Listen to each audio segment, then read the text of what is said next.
Hello students, welcome to Curious Science Minds channel.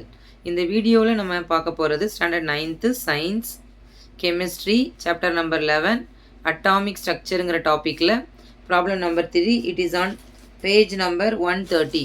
உங்கள் text புக்கில் page number 130ல் இருக்கிற some பார்க்க போகிறோம். கொஸ்டின் பார்த்துடலாம். Find the valency of magnesium and sulphur. So first இந்த கொஸ்டினில் கேட்டிருக்கிறது வேலன்சி ஆஃப் மெக்னீஷியம் அண்ட் சல்ஃபர்னு கேட்டிருக்காங்க.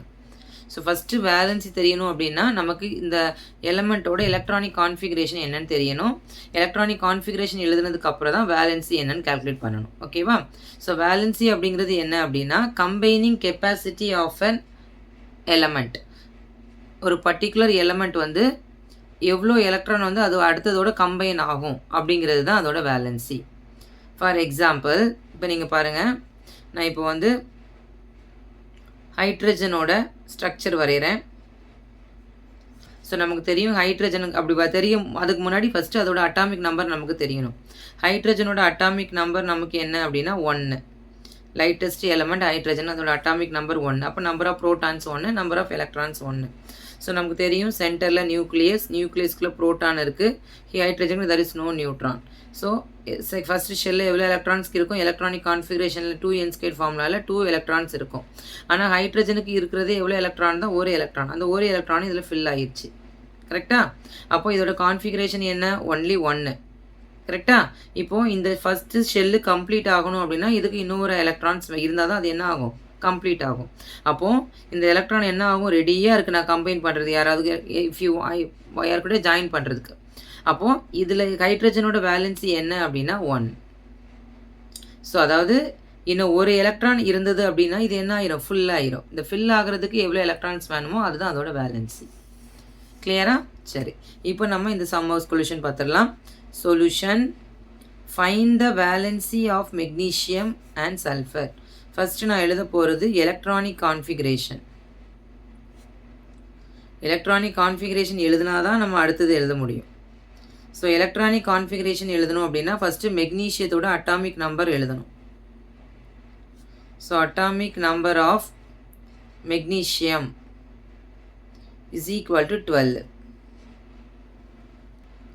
அட்டாமிக் நம்பர் ஆஃப் மெக்னீஷியம் வந்து 12. இப்போ இதை நம்ம பிரிக்கலாம் 2n² ஃபார்முலாவில்.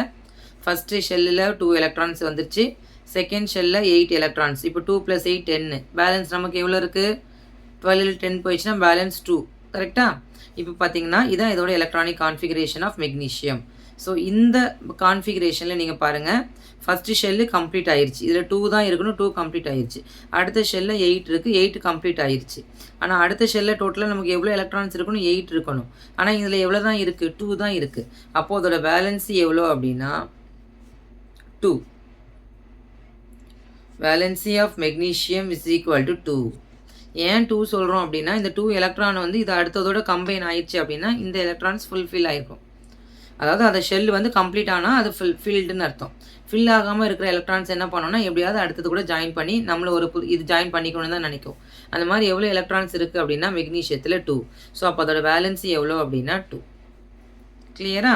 இப்போ நெக்ஸ்ட் என்ன கொடுத்துருக்காங்க பாருங்கள், சல்ஃபர். ஸோ சல்ஃபரோட எலக்ட்ரானிக் கான்ஃபிகரேஷன் போடுறோம் பாருங்கள். So electronic configuration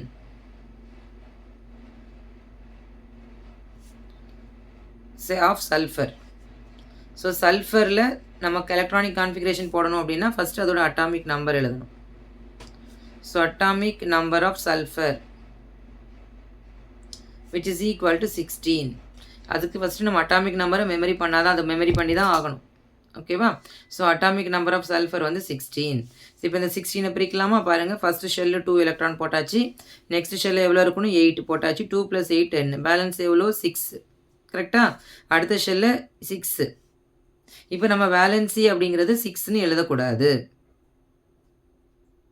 so valency of sulphur, so பேலன்ஸாக இருக்கிற 6 எலக்ட்ரான்ஸும் அதை கொடுத்துட்டா அது வந்து என்ன ஆயிரும்?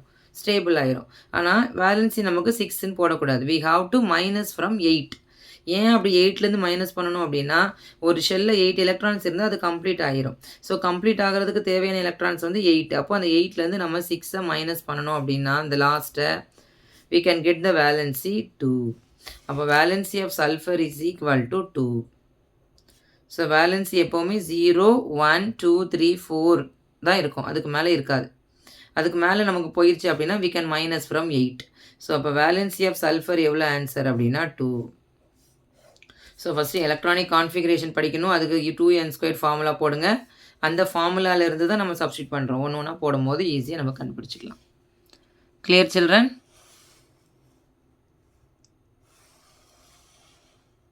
Thank you.